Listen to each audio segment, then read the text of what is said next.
Iya pemirsa, kali ini kita sama-sama akan membahas mengenai daftar terkini orang terkaya di dunia maupun di Indonesia. Sebetulnya kalau berbicara mengenai orang kaya ya, ada banyak faktor sehingga seseorang bisa dikelompokkan menjadi orang terkaya. Dan kalau di era modern seperti sekarang, tentunya kekayaan seseorang biasanya tercermin dari asetnya.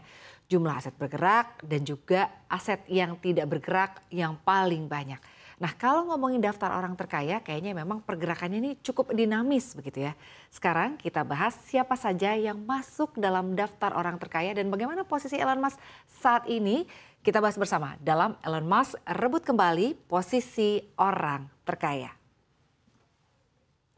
Ya, CEO Tesla Elon Musk kembali mendapatkan status orang terkaya di dunia dan menurut angka Bloomberg Billionaires Index pada Kamis pekan lalu, kekayaan Musk ini melonjak ya 40,3% di tahun ini menjadi 192 miliar dolar Amerika Serikat atau angka ini setara dengan 2,84 kuadriliun rupiah.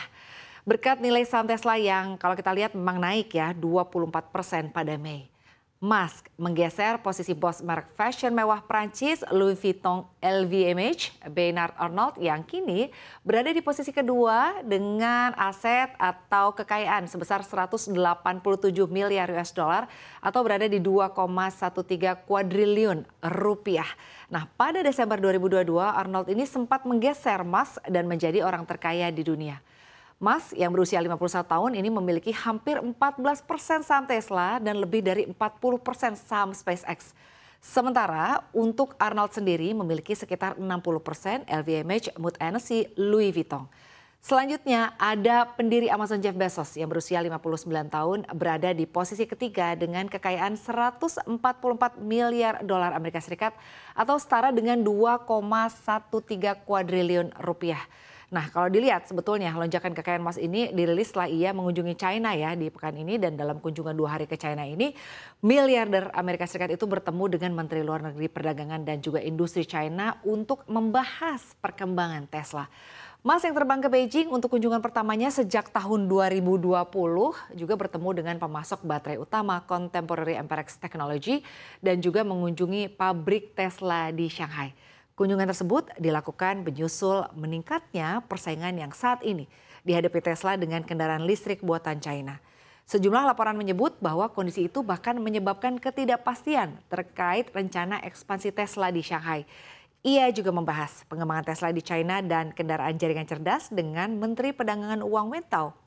Musk yang mengunjungi China setelah 3 tahun lebih banyak menghindari sorotan media dan sebetulnya belum membuat pernyataan publik ya tentang pertemuannya dengan sejumlah pejabat China. Di slide selanjutnya kita akan membahas nih siapa-siapa lagi sih sebetulnya yang masuk dalam daftar orang terkaya di dunia. Kita lihat ya, ada Bill Gates yang sekarang kekayaannya berada di 128 miliar US dollar. Lalu kita lihat juga ada Larry Ellison, ada founder Oracle, kekayaannya ada di 119 miliar US dollar. Lalu kita lihat ada Steve Ballmer, CEO Microsoft, ini kekayaannya berada di 116 miliar US dollar. Lalu juga ada Warren Buffett yang chairman Berkshire Hathaway begitu ya, yang kekayaannya berada di 116 miliar US dollar. Lalu ada Larry Page, ini kekayaannya yang berada di 113 miliar US dollar. Lalu kita lihat juga ada Sergey Brin yang kekayaannya ada di 107 miliar US dollar dan juga ada Mark Zuckerberg yang sekarang kekayaannya berada di 99,3 miliar US dollar. Di slide selanjutnya kita sama-sama akan membahas mengenai sebetulnya apa sih yang membuat seseorang begitu ya bisa menjadi orang terkaya. Ini ada perebutan posisi orang terkaya di dunia ya. Sebetulnya untuk faktor yang pertama ini adalah naik turunnya saham perusahaan.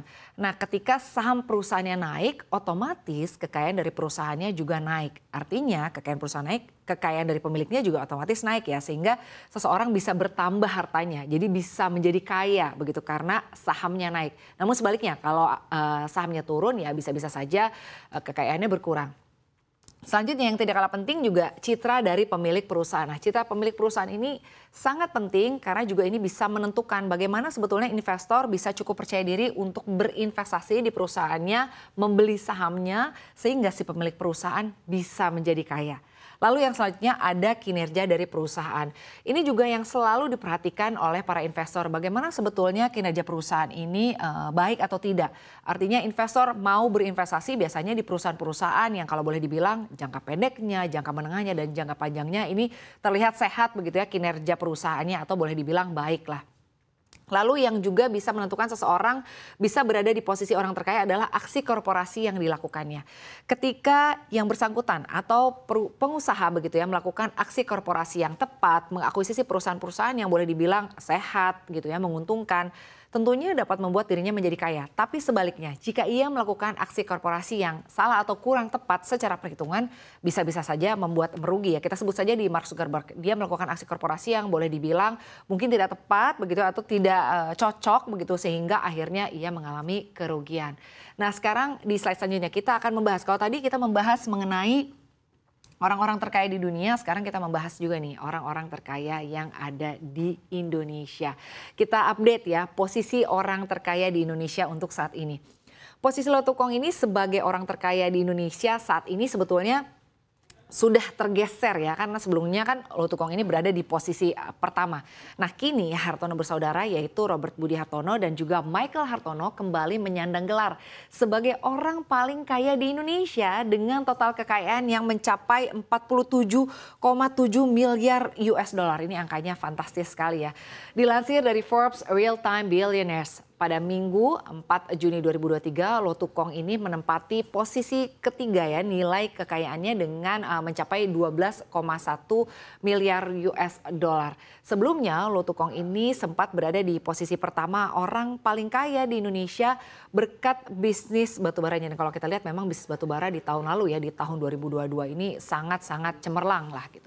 Selanjutnya di urutan keempat, ini ada keluarga Wijaya dengan harta kekayaan yang mencapai 10,8 miliar US dollar.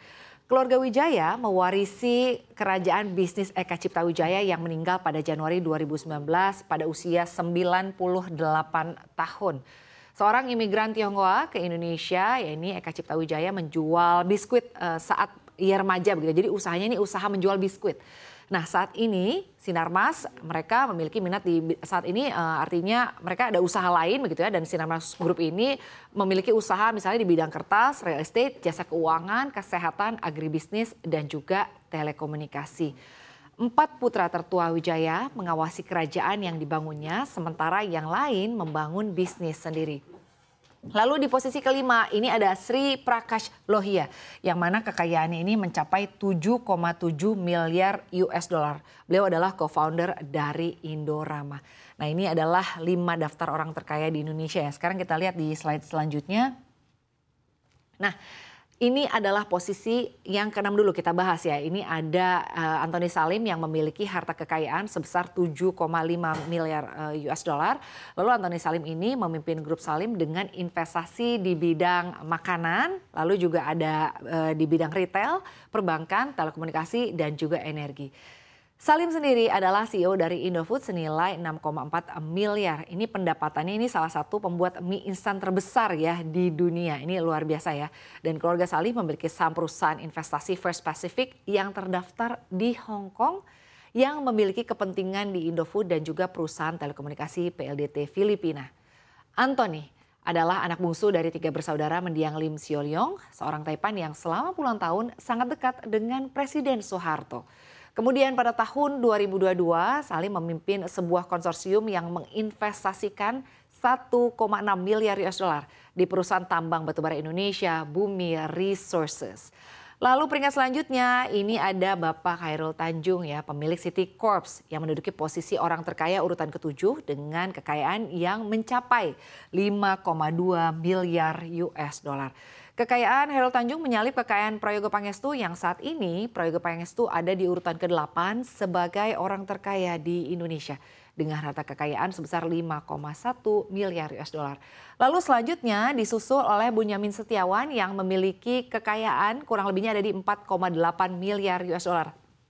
Ia sendiri memiliki gelar doktor di bidang farmakologi, mendirikan Kalbe Farma di sebuah garasi pada tahun 1966 bersama 5 saudara kandungnya. Ia meninggal pada April 2023 pada usia 89 tahun.